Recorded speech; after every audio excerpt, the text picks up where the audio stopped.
જામનગર જિલ્લાના કાલાવડ તાલુકાના વડસાંગ રણુજા ખાતે રામદેવ પીરના આશીર્વાદ સાથે ત્રિદિવસીય લોકમેળાનો ભવ્ય પ્રારંભ થયો છે।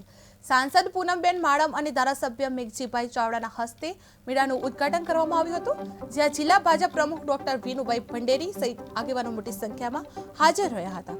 ભાદરવા સુદ નોમથી 11 સુધી ચાલતા આ લોકમેળામાં રાત્રિના સમય ભજન, રાસ ગરબા, લોકડાયરા, કીર્તન સહિતના કાર્યક્રમોનું આયોજન થયું છે।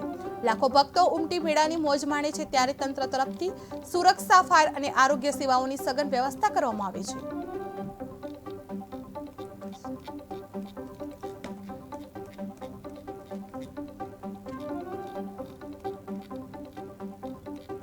રણુજા ખાતે ત્રિદિવસીય લોકમેળો શરૂ કરવામાં આવ્યો છે।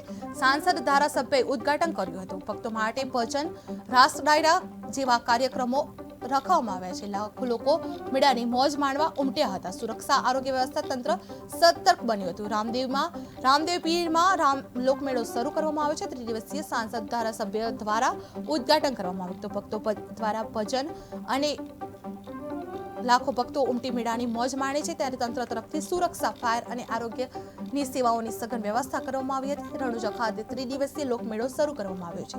સાંસદ ધારાસભ્યએ ઉદ્ઘાટન કર્યું હતું। ભક્તો માટે ભજન, રાસ ગરબા, ડાયરા જેવા કાર્યક્રમો, લાખો લોકો મેળાની મોજ માણવા ઉમટી પડ્યા હતા।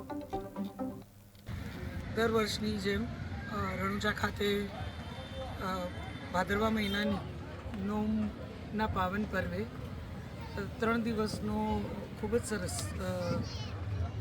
મેળો અહીંયા રણુજા ખાતે એનું આયોજન કરવામાં આવે છે।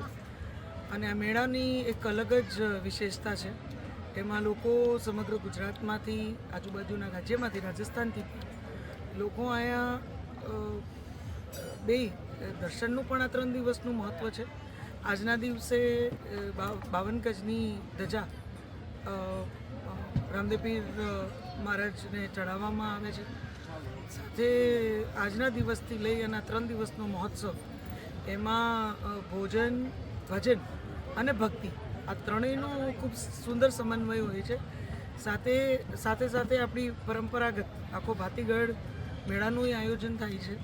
એટલે લોકો સમગ્ર જામનગર, દ્વારકા જિલ્લામાંથી, સમગ્ર સૌરાષ્ટ્ર, ગુજરાતમાંથી અને રાજસ્થાનથી પણ અહીંયા ખૂબ મોટી સંખ્યામાં દર્શન માટે અને આ મેળાને માણવા માટે પણ આવતા હોય છે। જોકે મેળાને હજી અમુક રાઇડ્સની પરમિશન હજી નથી મળી, પણ સાંજ સુધીમાં અમને આશા છે કે SOP મુજબનું બધું હવે પૂર્ણ કાર્ય થઈ ગયું છે। એટલે એક વખત બધી રાઇડ્સ પણ કાર્યરત થાય એટલે લોકો આ મેળાને વધુ માણી શકશે। ખૂબ મોટી સંખ્યામાં અત્યારથી લોકો રાહ જોવે છે કે ક્યારે મેળો ચાલુ થાય। નાના બાળકો પણ અહીં ખૂબ ઉત્સાહથી મેળામાં ભાગરૂપ છે। અને અહીંયા અમે બધાય મેળામાં ફરતા એક વાત યાદ કરતા હતા, દરેક વ્યક્તિ જે મેળામાં આવે છે પોતાની કોઈને કોઈ યાદો મેળા સાથેની જોડાયેલી હોય છે। એટલે મેળો એક આપણી સાંસ્કૃતિક